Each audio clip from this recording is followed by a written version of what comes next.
প্রিয় বন্ধুরা, আজকে দেখাবো তাল কিভাবে নেওয়া হয় সহজ পদ্ধতিতে, তালের তিতা সারানো এবং 1 বছরের জন্য সংরক্ষণ পদ্ধতি কিভাবে আমি সংরক্ষণ করি তাই দেখাবো। আমি বড় সাইজের তাল নিলাম, খুবই সুপাকা। তারপরে ভালো করে ধুয়ে ছিলে নিলাম পরিষ্কার করে, প্রত্যেকটা খোসা ছাড়িয়ে নিলাম। ওইভাবে খোসা ছাড়ানো হয়ে গেলে আমি তালের আটিকে 2 ভাগ করে নিলাম। আমি অনেকগুলো তাল নিয়েছি, যেহেতু আমি সারা বছরের জন্য তাল সংরক্ষণ করব। তারপর আটিগুলোর উপরে একটু জল ছিটিয়ে দিয়ে একটার উপর একটা একটু নরম করে নিলাম, থেতলাইয়ে নিলাম যাকে বলে। এভাবে আমি একটু একটু জল দিয়ে ভালো করে থেতলাইয়ে নিয়ে প্রায় 20 মিনিটের জন্য আলাদা একটা পাত্রে আমি ঢেকে রেখে দেব।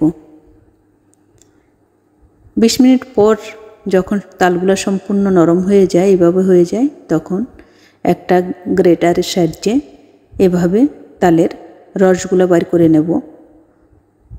প্রত্যেকটা তালের আটির এভাবে রসগুলো বাইর করে নেব। এই দেখুন, খুব সুন্দরভাবে রসগুলো বেরিয়ে আসে। আবার সেই আটিটা যখন অর্ধেক রস বেরিয়ে আসে, শক্ত থেকে যায়, তখন আরেকটু জলের মধ্যে ভিজিয়ে এভাবে রেখে দিই আমি। এভাবে করে আমি প্রত্যেকটা আটি এভাবে ভালো করে রস বের করে নিলাম। দেখুন, আমার অনেকগুলো তালের রস হয়ে গেছে। আমি 1 বছরের জন্য সংরক্ষণ করি। এর আগেও 1 বলবাটি আমি তালের রস বের করেছিলাম। তারপরে আমি একটা নেট, আমার এটা মশারির নেট, ভালো করে ধুয়ে ওর মধ্যে আমি একটু সেঁকে নেব ভালো করে, যাতে ভিতরে যে আঁশগুলো থাকে একটা আঁশও না থাকে। সম্পূর্ণরূপে নিংড়ায়ে ছেঁকে নেব। সম্পূর্ণ আঁশগুলো ওই যে নেটের মধ্যে থেকে যাবে আর পরিষ্কার তালগুলা নিচে পড়ে যাবে। দেখুন, আমার এই যে যা আঁশ ছিল ওগুলা নেটের মধ্যে ছিল। আঁশগুলা বের করে দেওয়ার পর একটা পাতলা ওড়নায় আমি তালগুলাকে ঢেলে দিলাম। কারণ আমি কিছুক্ষণ বলতে আধা ঘন্টার জন্য আমি তালগুলাকে কোথাও ঝুলে রাখবো, যাতে তালের মধ্যে যে তিতা ভাব থাকে আর জালের মধ্যে যে জলগুলো আছে সেগুলো আমি নিংড়িয়ে বের করে দেব। তালের স্বাদও ঠিক থাকবে, গন্ধও ঠিক থাকবে। ভিতরে যে বাড়তি জল ছিল এগুলো সব পড়ে যাবে। এভাবে ঝুলিয়ে দিলাম।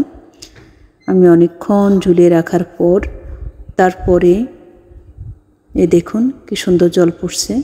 আমি আধা ঘন্টা পর হাতের সাহায্যে একটু মুট করে জলগুলো ফেলে দিলাম। এই দেখুন, গায়ে থেকে অনেকগুলো জল বেরোলো। জলগুলো খুবই তিতা। তারপরে এই পুটলিটাকে আমি একটা থালায় নিয়ে, দেখুন বন্ধুরা, সমস্ত জল চলে গেছে, শুধু পিওর তালটা রয়ে গেছে। এই তালটা আমি সারা বছরের জন্য সংগ্রহ করব।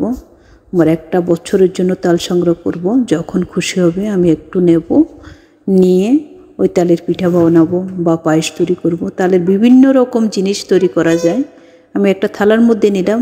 দেখুন, আমি এভাবে ভাগ ভাগ করে নিলাম, কারণ আমি ডিপ ফ্রিজে রেখে দেব সারা রাতের জন্য।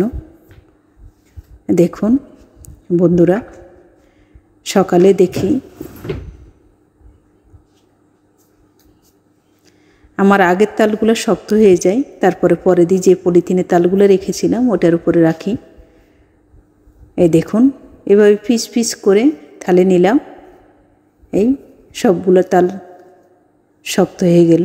আমি এখন সবগুলো তালকে একটা পলি ব্যাগে, আপনারা ডাবল করে রাখবেন যাতে বাতাস না ঢোকে, একটা পলি ব্যাগে সম্পূর্ণ তালকে এভাবে রেখে দেব। যখন আমার খেতে ইচ্ছে করবে আমি 1 পিস নেব। আমার বাড়তি তালগুলা বার করা হবে না, কারণ অনেক সময় দেখা যায় যে আমরা যদি কোনো কন্টেনারে তালগুলো রেখে দিই, তখন আমাদের খাওয়ার জন্য বের করা লাগে। বের করে নিয়ে আমরা কয়েক ঘন্টা বাইরে রেখে দিই। দেওয়ার পর যখন লিকুইড হয় তারপরে ব্যবহার করি, তখন তালগুলো কিন্তু নষ্ট হয়ে যায়, ভালো থাকে না। দেখুন, আমি পলি ব্যাগে একটু একটু করে তাল রেখে দিয়েছিলাম। এভাবেও সংরক্ষণ করা যায় 1 বছরের জন্য। এভাবে আলাদা করে বের করে নিয়ে পছন্দ মতো পিঠা বানাতে পারেন। ধন্যবাদ সবাইকে।